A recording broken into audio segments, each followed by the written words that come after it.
gewiss, doch ich steh wieder auf. Lass sie reden jeden Mist, nein, ich gebe nicht auf. Wenn der Regen auf mich pisst, ich begeb mich unter den Baum, wo er mich wenigstens nicht trifft. Und nun drehe ich den Knauf und betrete das Licht. Hey yo, what's good my friends from Morocco? Welcome back to my channel. My name is Kolchik. I'm a German rapper and today we're doing something else than just the music one. Yeah. We're doing geography now. I mean, I was thinking about this. I wanted to do geography now on all of the countries that are on my channel right now. That are 7.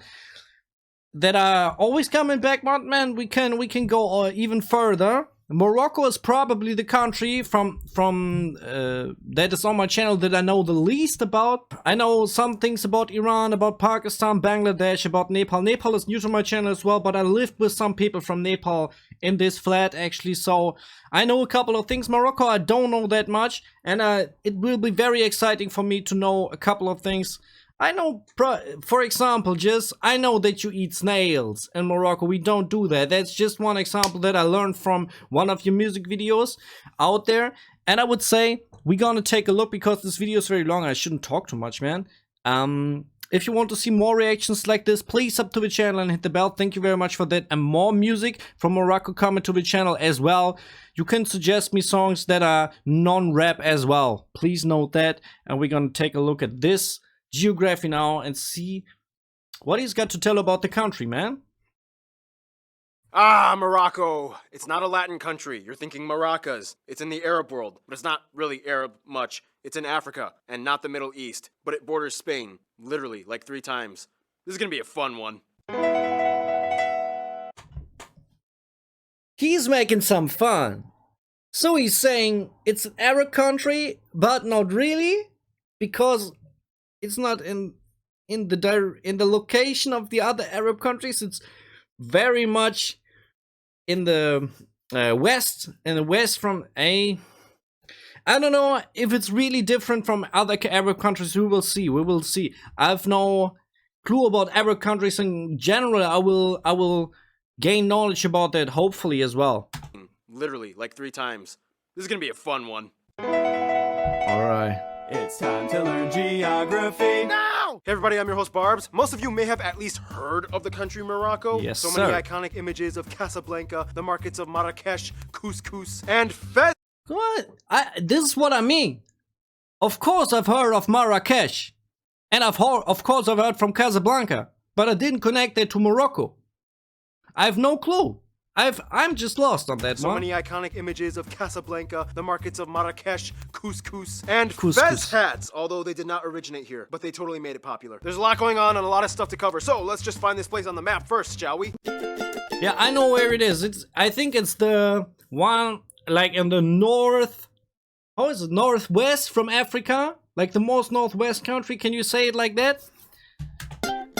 For Morocco, they have their own interesting way of doing things, and you kind of have that West Coast Arab vibe. They're kind of like the California of the Arab world, I guess you could say. Oddly enough, they also kind of have the same size and population of California. Anyway, the country They have the same size and population like California. Okay, he's making fun of that they actually, because they have a lot of coast and a lot of beach. Okay, I'm getting the point right here. Okay. I guess you could say. Oddly enough, they also kind of have the same size and population of California. Anyway, the country is located in the North African region known as the Maghreb. It straddles the Atlantic Ocean to the west and the Mediterranean to the northeast, with a narrow 8-mile wide or 13-kilometer corridor between them and the tip of Spain, known as the Strait of Gibraltar. Even though Gibraltar, an overseas territory of the UK, is here, and the actual closest tip of Spain is here on the town and island of Tarifa. They are bordered by Algeria to the east, and we'll talk about these things in a sec. It's a tricky subject. The country is divided. Okay, so the border to Algeria. Okay, I knew about that. But there's something about the other borders. Alright. By Algeria to the east, and we'll talk about these things in a sec. It's a tricky subject. The country is divided into 12 regions, 3 of which are locked in areas with a confusing dispute, and the capital, Rabat, located along the West Atlantic coast. The largest city... It's the Look, I didn't know the capital is Rabat. I'm pretty sure when I learned that back in school, there was a different capital from Rabat. I've never heard of Rabat. It was a different capital, I'm so sure, man. Casablanca is just a skip away, whereas the next largest cities are Fez, closer inland, while Tangier and Marrakesh have almost identical populations and sometimes switch off for third place. Okay, maybe I didn't learn that in school, man. Marrakesh, of course, you know Marrakesh, you know, but Of course, the busiest airport is Casablanca's Mohammed V International. However, the next busiest are actually Marrakesh and Agadir, both incredibly popular destinations for business and tourism. Now let's get into the good stuff. You guys know how much I love territorial anomalies, and Morocco is loaded with them. First off, territorial anomalies? Okay. You guys know how much I love territorial anomalies, and Morocco is loaded with them. First off, context! Morocco has gone through a lot of sovereignty switches. Historically, they were a French protectorate, and parts of it were colonized by the Spanish. United Nations labels this area as the largest and most populous non-self-governing territory in the world, and in a nutshell, it kinda went like this. Okay guys, I'm leaving. It seems like you guys are the ones that want this land the most, so I'll let you guys figure it out. Sweet. See ya. It's mine. It's mine. No, it's mine. Who are you talking No, about? dude, it's mine. It's mine! Basically, there was a... Alright, so 3 countries fighting about the territory. Morocco? I don't even know. I thought Polisario? I thought that's Sudan, the Sudan flag, but I guess it's not. And Mauritania, the old flag, alright. They're fighting over the territory. It's mine! It's mine! Basically, there was a war between all 3 sides. Mauritania eventually stepped down, but Morocco kept going. And to this day, about 80% of the land, starting at around the 27th parallel, including almost the entire coast and most of the resources, with a sizable offshore oil deposit, is de facto run by Morocco. Out of the 500,000 residents in this area, only about a fifth live in the Polisario claimed areas, and about 40% alone live in the Moroccan-run city of Laayoune, or El Ayoun. If you move inland, though, you reach the sand berm, a militarized wall in the middle of the sands that separates the SADR separatists from the rest of Morocco. Here you reach the last... Is there like, how long is the war going on in there?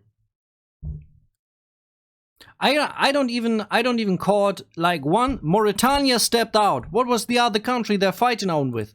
I hope he says it again. Separates the SADR separatists from the rest of Morocco. Here you reach the last and probably most intense Moroccan outpost, Gergera, which sits right on the berm wall. And from there, the map literally says no man's land until you reach the very tip of the Nouadhibou Peninsula that we talked about in the Mauritania episode, and it has an abandoned town called La Guera at the very tip. This is technically the only coastal land that the Polisario Front has in their territorial claim. However, they don't really use it much because most of their imports come in from Mauritania or Algeria. Their headquarters is located in the town of Tindouf. Plus, you know, Morocco is kind of keeping a very close eye on making sure that they don't try anything funny with access to the ocean. If you want to visit Western Sahara, though, you can pretty much only enter from Morocco, and even then, it might get closed off during times of tension. Whereas entrance...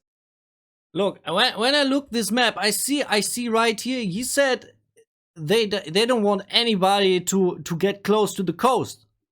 Well, right down here, there's something happening, you know? Alright. The Polisario Front claimed territory is almost impossible to any outsiders. To this day, about 40 countries have diplomatic relations with the SADR. No nation fully recognizes Morocco's full sovereignty over the entire area. However, many do support the idea of Morocco annexing the area as an autonomous self-governing region under the Kingdom of Morocco. And if that wasn't enough, say hello to Spain's little friends. Wait. So most countries think it would be good that Morocco makes it independent, but under the flag of Morocco, kind of. Okay, I don't know what kind of construction that's supposed to be. Okay. If you go up north on the Mediterranean, you'll find the Plazas de Soberanía. These are like the last and final remnants of the Spanish Empire in northern Africa scattered along the coast. According to international law, the legality of these areas fall under Spain, as scholars have been able to defend the claim that the modern state of Morocco was founded after these areas were already constitutionally part of Spain, even though Morocco was like... That's mine. Really? I mean, this button is literally attached to my shirt. It's still my button, though. The 2 largest entities being the cities Wait, I love when it's about colonization, we can talk a lot, man. We can talk a lot. I mean, back in the days, Europe was invading everything.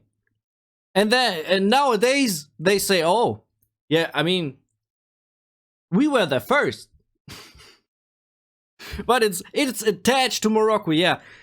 Alright, I mean, I see the point, right? Ceuta, closer to Spain in the west, with a population of about 82,000, and Melilla, a little further east, with a population of about 80,000, and it has its own airport. In addition, you have the 3 Alucemas Islands, the 3 Chafarinas Islands, and finally, Peñón de Vélez de la Gomera, an incredibly small military outpost only connected by an 85-meter wide sandy isthmus, making it the world's shortest international land border. In addition, 2 more islands fall under disputed territory. There's Isla Perejil, Nube Island, and Isla de Alborán. Whew! Otherwise, I asked you— Okay, I didn't got like on the last part. Who is this still referred to Spain, or is this some other territorial stuff, man? I don't know. The Moroccan geography peeps to give us a list of some of the coolest notable sites of Morocco. Some of the stuff you guys mentioned were Badi Castle, the blue city of Chefchaouen. Oh, that's beautiful. The blue city, man. That's really beautiful. The blue city of Chefchaouen, Jardin Majorel, Mohammed V Mausoleum, the Hercules Cave, Oh, Mohammed V? What's Mohammed V? Mohammed V Mausoleum, the Hercules Cave, Ibn Danan Synagogue, the gates of Fez, and Fez disputedly has the largest car-free urban zone. These ruins of The car... Okay. A car-free urban zone. I'm actually fan of that. Okay, that's cool. just car-free urban zone. These ruins of a Roman city, the castle of Meknes, this university which is like the oldest in the world, the Meronid tombs, and of course Hassan II Mosque in Casablanca, the 7th largest mosque in the world, and it has the highest minaret in the world. And speaking of things that have Okay, they've basically the oldest university of the world and the 2nd largest mosque in the world. Okay. Okay, I think for me, for my opinion, or for my feeling, there were very important things, right? Blanca, the 7th largest mosque in the world, and it has the highest minaret in the world. And speaking of things that have height, Morocco has some amazing mountains, which brings us to... Oh. Now, people tend to think that northern Africa is all sand, but when you head west, they have more rocks in Morocco. Man, I haven't done a slap gig in a long time. Thank you, Hannah. First of all, And boy, I mean, that one was really not good. That pun was not good. I know I got slapped, the man. country lies right on the boundary where the African plate meets the Eurasian plate, with the Atlas thrust fault lines cutting through the country just at the very northern tip at the Rift Mountains. This also creates the other 3 mountain chains, the Middle Atlas, the Anti-Atlas, and the High Atlas, where the tallest peak and tallest in North Africa can be found, Toubkal. Also, you can find the largest lake, the Bin El Ouidan Reservoir, and the source of the longest river, the Dra River, which flows all the way into the Atlantic. If you include Alright. Western Sahara down south, you get more dry and empty vast desert land with a decent mineral deposit used for mining. Basically, the coastal areas north of the mountains where the majority of the population lives are of course flatter and arable with more lush vegetation. Sometimes it even snows in the high altitudes. Morocco even has the largest ski resort in Africa, whereas everything south of that is pretty much dry, rocky, and hot. Okay, dry, rocky, and hot, but the biggest ski resort, man. Anyway, that's... Holy cow, man. Okay, you have to know that, right? Alright, and that's that. Now it's time for my triple shot of espresso break like usual, which means Noah comes in. Did somebody say Noah? Now, despite the arid terrain, Morocco actually has Hold on, he's just taking over, man. Wait, I was distracted. Did somebody say Noah? Now, despite the arid terrain, Morocco actually has quite a comfortable set of natural resources. About 18% of the land is arable and about 12% of the country is forested. The country also has a wide range of biodiversity. Many are endemic like gazelles, boars, and fennec foxes, over 90 species of reptiles, and macaque monkeys. And yes, you may have seen the pictures of those tree-climbing goats. Yep, they do exist. They are found here as well, mostly in the town of Tamri. Unfortunately, due to And this looks crazy, man. These tree climbing goats. Look at them. I mean, what is the point of getting up on the tree? Holy cow, I've never seen something like that. Okay, I won't forget about that, hopefully, man. Yep, they do exist. They are found here as well, mostly in the town of Tamri. Unfortunately, due to illegal animal trade and human intervention, much of the species are disappearing, and some, like the national symbol of Morocco, the Barbary lion, have gone extinct in the area. The last one was seen in 1922. Otherwise, that is always... I'm so sad when I hear stories like about extincted animals. Man, that's always very sad, in my opinion, man. Morocco has the 5th largest economy in Africa by GDP per person parity. Per person, so one of the richest countries in Africa. Okay. Otherwise, Morocco is the 5th largest economy in Africa by GDP per person parity. Service industry jobs, mostly in mining, take the largest chunk of the workforce. I mean, they do hold about 75% of the world's known phosphorus mines. Nonetheless, they are still a heavily agrarian-dependent nation as the sector employs about 40% of the populace. It is said that Morocco has the largest fish market in Africa, taking about 3% of their entire GDP, and they are the largest exporter of sardines in the world. So, mining, agriculture, and very much fish, like sardines is like they're the biggest export country of sardines. Okay, all right.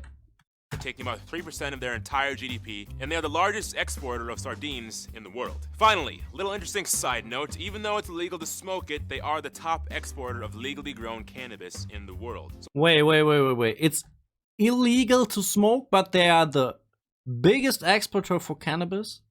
Okay. Even though it's illegal to smoke it, they are the top exporter of legally grown cannabis in the world. So it's legal to grow, but not legal to smoke?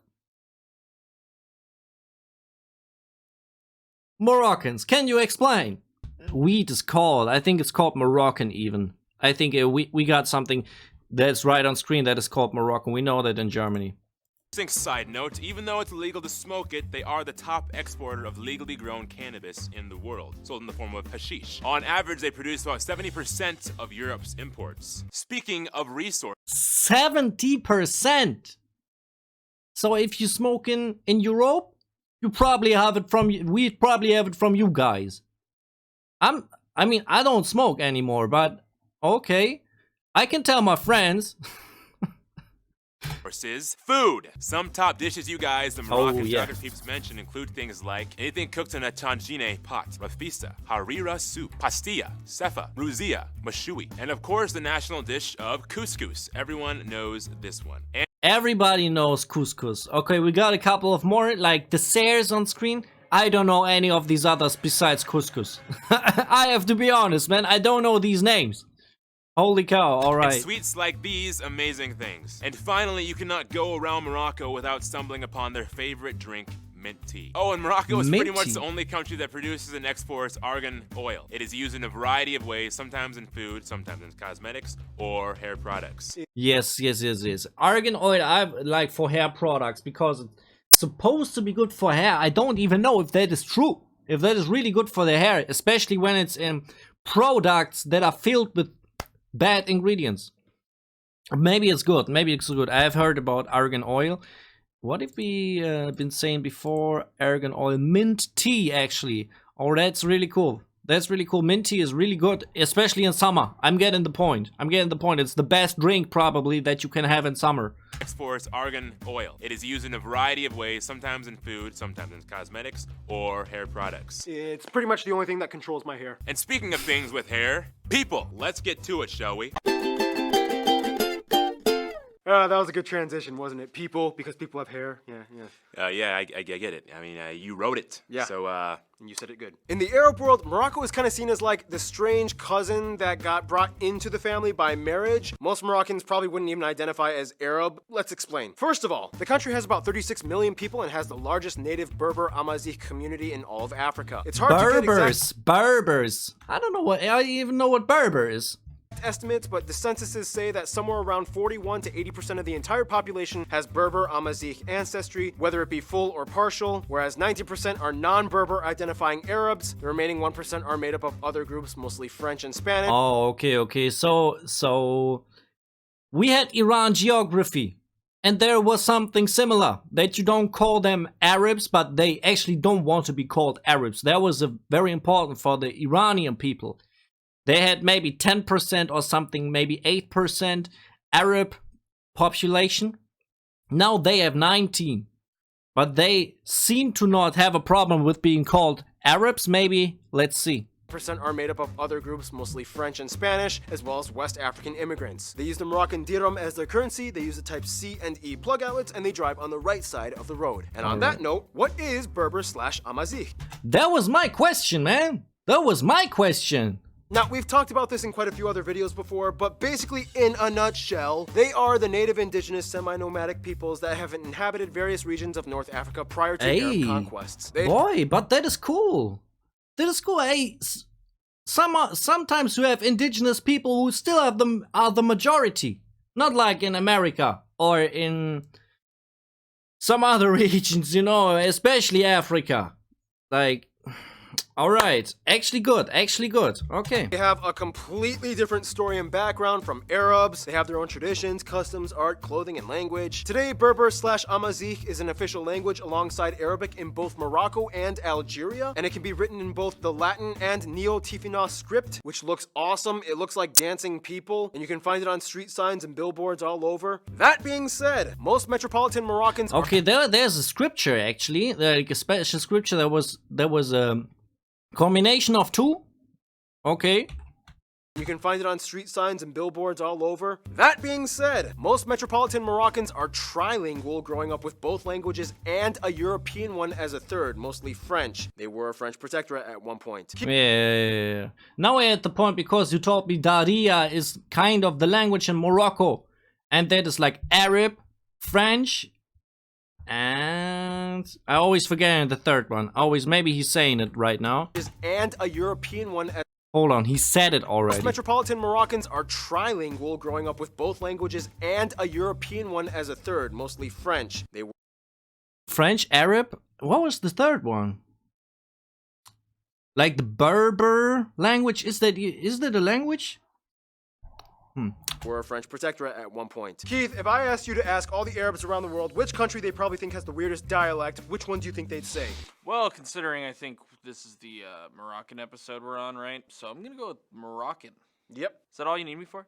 Yeah, I mean, you just need more screen time because the subscribers love you. All right, well, I'm gonna go awkwardly dance in the back, so I will... I don't see why not. Moroccans speak Arabic with a distinct dialect known as Darija. Very hard to understand. Darija actually is called, alright. From a standard speaker, and some say it could even be classified as its own language. Much of it is influenced off of Berber/Amazigh. Yeah, Berber? Okay, Berber. Yeah, actually Berber is the language. All right. Some say it could even be classified as its own language. Much of it is influenced off of Berber/Amazigh. For example, here's one of our subscribers from Morocco explaining. So, hello, I am Ali from Tangier, Morocco, and I'm going to tell you the difference between Arabic and Moroccan dialect. Like, I am going to that place near the market. In Arabic, it would be like, سأذهب لذلك المكان بجوار المحل. But in Moroccan dialect, it is something just like أنا أمشي لديك البلاصة حدا الحانوت. Wow. On another note, Morocco is whatever that helped us. Holy cow, he said just wow. He's just saying wow. Like أنا أمشي لديك البلاصة حدا الحانوت. But okay, we get to the point. It's not Arabic. We get to the point from that, all right? On another note, Morocco is also a monarchy, a kingdom ruled under Mohammed VI, claiming to be a direct descendant of the Islamic prophet Muhammad. He belongs to the actually there was a mosque. No, holy, what was there a mosque that was called Mohammed V? And he's Mohammed VI? Something is about this. All right. Kingdom ruled under Mohammed VI, claiming to be a direct descendant of the Islamic prophet Muhammad. He belongs to the Wait. What is he saying, like, about the prophet? Monarchy, a kingdom ruled under Mohammed VI, claiming to be a direct descendant of the Islamic prophet Muhammad. He was descent, or decided by, or something like this, okay?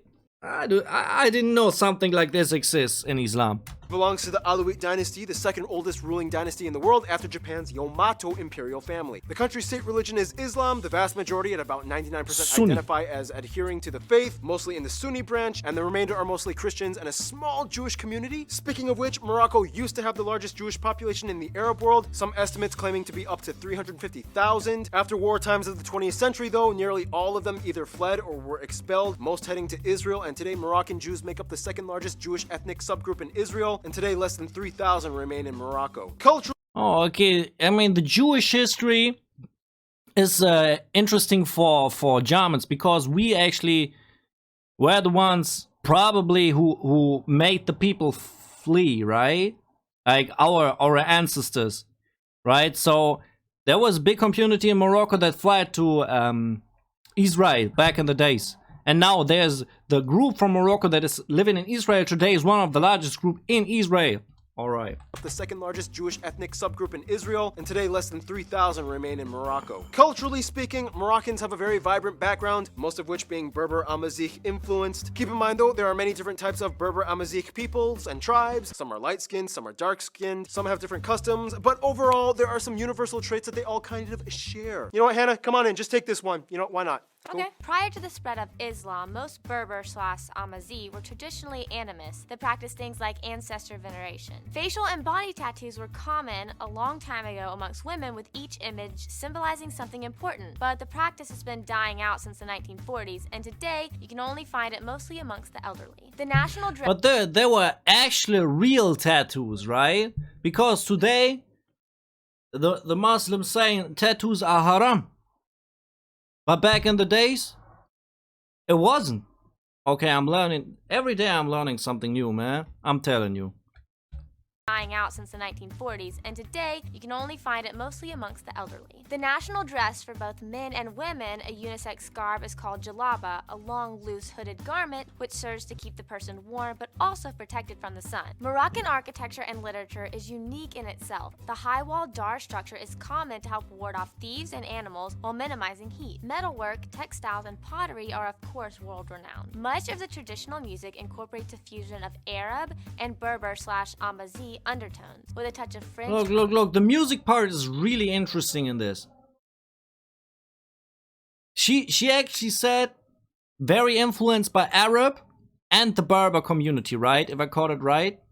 Work, textiles, and pottery are of course world-renowned. Much of the traditional music incorporates a fusion of Arab and Berber/Amazigh The fusion. with a touch of French and maybe Andalusian Spanish. Jeez, this list is getting pretty long. Ken, what else do we have to cover? Let's see. There's the fortune teller thing, the Hammam Bats House, the Riff Independence thing, the weird dentist where you could find in the marketplace. We don't have time. Let's just save it for Fan Friday. Thank you, Hannah. I'll do the history part now. For Morocco's history in the Okay, they skipped the part. Amen. Okay. quickest way I can condense it. The state of Carthage, independent Berber kingdoms, Roman Empire, Muslim conquest. Oh, hold on. I want to catch that from the beginning, man. Like, alright. Thing, the Hammam Bats House, the Riff Independence thing, the weird dentist where you could find in the marketplace. We don't have time. Let's just save it for Fan Friday. Thank you, Hannah. I'll do the history part now. For Morocco's history in the quickest way I can condense it. The state of Carthage, independent Berber kingdoms, Roman Empire, Muslim conquests, Berber revolt, first Moroccan state under this dynasty. These dynasties come in which are responsible for Muslim Spain, Reconquista occurs, these dynasties, finally the Alawite dynasty, which is the current one, first Moroccan crisis, the Treaty of Fez, Independence, Green March, Arab Spring, and here we are today. I asked you guys the Moroccan geography. Look, this is always too fast to follow. But I got a couple of points like Spanish colonization, Romanian colonization, independence, couple of, the general thing is there were different rulers and different invaders and there's always in these parts, you can't catch like what really happened there in this short part, right? Peeps for a list of some famous Moroccans, whether they are partial or fully Moroccan. Some people you mentioned were historical figures like Ibn Rushd or Averroes, Ibn Tashfin, Ibn Battuta, Princess Dia, Tariq Ibn Ziyad, contemporaries like Samira Said, Contemporaries like, I see. Saad Lamjared, Badr Hari, Marian Shadid, Mehdi Banatia, Otman. Is he a football player? Looks like a football player. And he is maybe kickboxer. It's ex-kickboxer champ, alright. Badr Hari, Marian Shadid, Mehdi Banatia, Otman Benjalun, God. CEO. A CEO, hold on. Otman Ben. Rich CEO guy. Just a rich guy. Benjalun, God Elemale, Red One, French Montana. Oh, you know French Montana, man. Holy! French Montana from Morocco, right? Alright, man. Edith Piaf. Yeah, she was part Moroccan. Technically kind of David Guetta. David Guetta? Technically kind of? Hicham Gerouj, and of course the Moroccan royal family. Whew, yeah, Morocco has quite a lot of interesting people and backstory. No wonder why they have such a unique set of friends. See what I did there? It's a transition into the...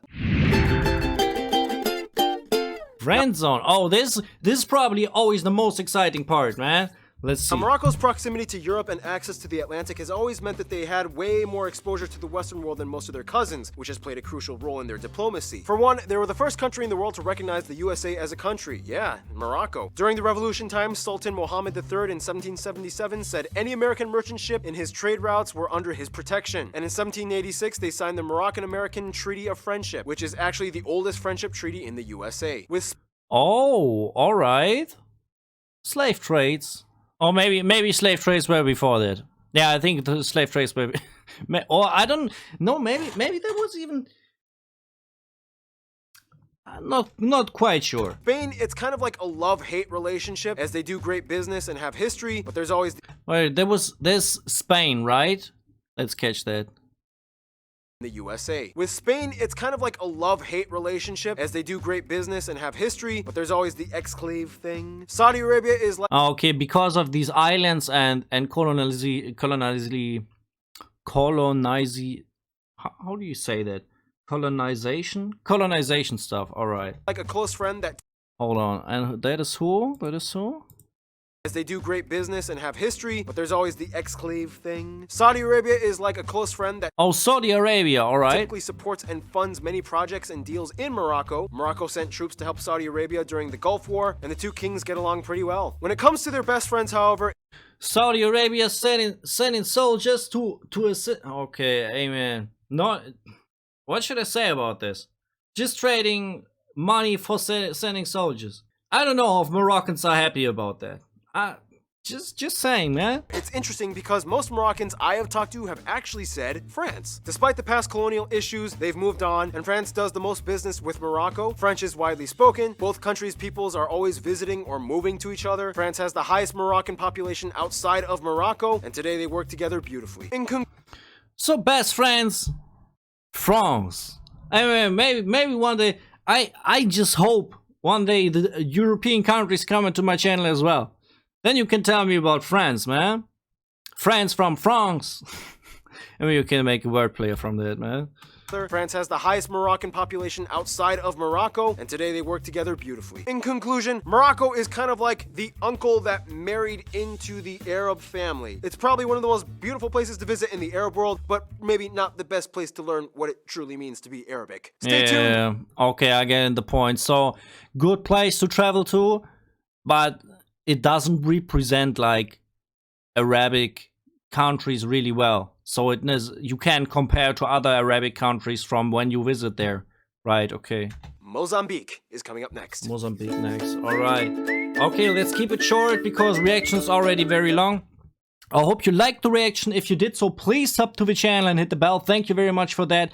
And I told you in the beginning, I'm a rapper, so right here on screen you can find a video of myself. It's provided with English subtitles. You can understand the lyrics by reading or watching. Right above you can find another reaction from me on rap from Morocco. Maybe you're interested in that. And I wish you the very best. Stay healthy, stay well, and farewell.